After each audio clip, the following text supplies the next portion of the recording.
So here are some facts जिसके basis पे हम आपको कुछ एक जबरदस्त न्यूज देने वाले हैं।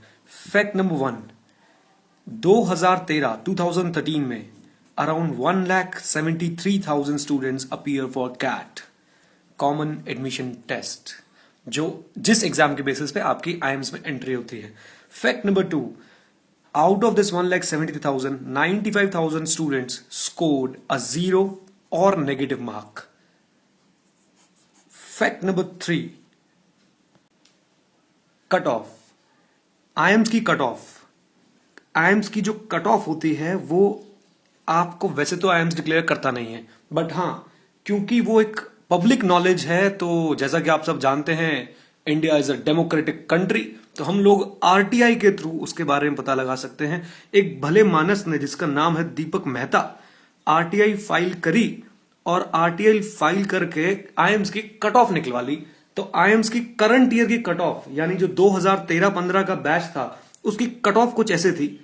जनरल कैटेगरी के लिए जो कट ऑफ गई थी दैट वाज 98.28, और जो शेड्यूल्ड ट्राइब के लिए कैटेगरी आपकी कट ऑफ गई थी दैट वाज 38.34। इमेजिन इनके बीच में डिफरेंस कितना था। इनके बीच में डिफरेंस अगर आप देखेंगे तो था लगभग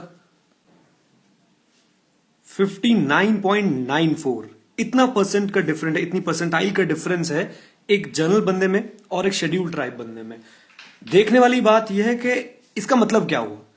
अगर जनरल कैटेगरी वाले के 98.28 परसेंटाइल आए तो उसके चांसेस है कि उसको आईएम से कॉल आ जाएगा, लेकिन अगर किसी शेड्यूल्ड ट्राइब के 38.34 नंबर भी आए तो उसको भी कॉल आ जाएगा, यानी 59.94 परसेंटाइल का डिफरेंस आ गया। ओके, अब चौथा फैक्ट जो मैं आपको बताने वाला हूं वो सुन के शायद आप जहां बैठे हैं वहां से उछल जाएंगे, और वो चौथा फैक्ट ये है कि अगर आप कैट के एग्जाम में एक भी क्वेश्चन अटेम्प्ट नहीं करते, इवन यू अटेम्प्ट 0 क्वेश्चन, आप सिर्फ अपना नाम लिख के आ जाओगे, आपने 0 क्वेश्चन अटेम्प्ट किए हैं, you just right your name, कुछ आइडिया है कितने नंबर मिलेंगे? You will get approximately 55 percentile. Yes, आपने बिल्कुल सही सुना। अगर आप सिर्फ अपना नाम भी लिख के आ गए शीट पे और कुछ नहीं किया, कोई भी क्वेश्चन अटेम्प्ट नहीं किया, तो भी आपके कैट में नंबर आएंगे, परसेंटाइल आएगी 55। ये कैसे कि सर एक भी क्वेश्चन अटेम्प्ट नहीं किया और तब भी मेरी परसेंटाइल कितनी हो गई, जल्दी बताओ? 55, राइट। अब ये तो मैं समझा देता हूं आपको, just wait for a moment. लेकिन अगर इन सबका हम कंक्लूजन निकालें, सर कट ऑफ थी कितनी? जनरल के लिए 98.28, एसटी के लिए 38.34। अगर आप एक भी क्वेश्चन अटेम्प्ट नहीं करके आते तो जरा ध्यान से, उस केस में वो कितनी परसेंटाइल मिलती है? 55। यानी एक एसटी बंदा अगर एक भी क्वेश्चन अटेम्प्ट नहीं करके आया तो सर उसकी परसेंटाइल कितनी हुई? 55। यानी उसको आईएम से कॉल पक्का आएगी। और एक जनरल बंदा अपनी जी जान लगा के, सारी कोचिंग लेके, पता नहीं क्या क्या करके, कितना कुछ करके आया सर, और बाई चांस सोच के देखो उसकी परसेंटाइल रहेगी 98.27, he will never receive a call from IIMs. तो इसी को बोलते हैं हमारे देश की विडंबना। इक्वालिटी देखा कितनी जबरदस्त है। अब आते हैं पॉइंट पे कि सब बिना एक क्वेश्चन अटेम्प्ट करे भी 55 परसेंटाइल कैसे आ सकती है। वो 55 परसेंटाइल कैसे आ सकती है, कैट का स्कोरिंग का तरीका, उस पर डिस्कशन करते हैं। ओके, तो हम ये देखना चाह रहे थे कि कैट में 0 क्वेश्चन करने के बाद भी आपकी 55 परसेंटाइल कैसे आ सकती है।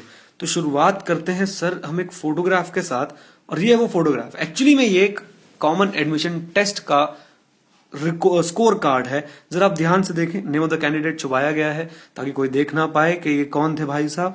और आप यहां देखोगे कि जो परसेंटाइल हमने डिस्कस करी थी, इन्होंने क्यूए एंड डीआई में इनका स्कोर है आउट ऑफ 225 82, और परसेंटाइल बन रही है 53.61। और वीएएलआर में इनका स्कोर है 83 और इनकी परसेंटाइल बन रही है 57.23। 2 सेक्शंस में टोटल मिला के इनका स्कोर हुआ है 165, और इनकी जो परसेंटाइल निकल के आ रही है 55.46। अब आपके दिमाग में एक क्वेश्चन घूम रहा होगा कि भाई इसने तो कोई ना कोई क्वेश्चन किया होगा तभी इतने मार्क्स आए। नहीं सर, कैट का एक प्रोसेस है अपना स्कोर निकालने का, जिसमें सबसे पहले रॉ स्कोर निकाले जाते हैं, उसके बाद उनको इक्वेट किया जाता है और उसके बाद स्केलिंग की जाती है। ये जो मैंने दो वर्ड यूज किए, इक्वेट और स्केलिंग, ये शायद आपकी समझ में एकदम से ना आए।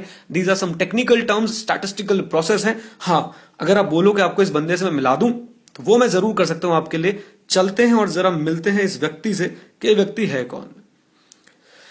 ये है मिस्टर जीपी। मुझे नहीं पता कौन है, बट मैं जब सर्च करने लग गया तो जीपी का फंडा एक वेबसाइट समझ आई हमें, और उसमें एक आर्टिकल लिखा हुआ था, अजब कैट की गजब कहानी दोबारा। तो अजब कैट की गजब कहानी दोबारा में जब मैं पहुंचा तो मैंने एक आर्टिकल के सेक्शन में जाकर देखा, 0 अटेम्प्ट फैचेस 55.46 परसेंटाइल। और इन भाई साहब ने लिखा है, I took CAT on 16 October 2013 in the 10 AM slot and did not attempt any question.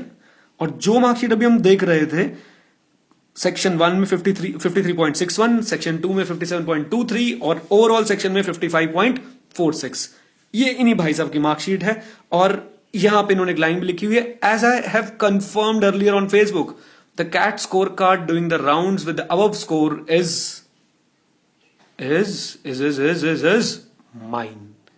तो ये रही सर उस बंदे की मार्कशीट जिसने कुछ भी अटेम्प्ट नहीं करा था। ये भाई साहब किसी कोचिंग सेंटर के लगते हैं और इन्होंने सिर्फ कैट को समझने के लिए काम किया था। That's it.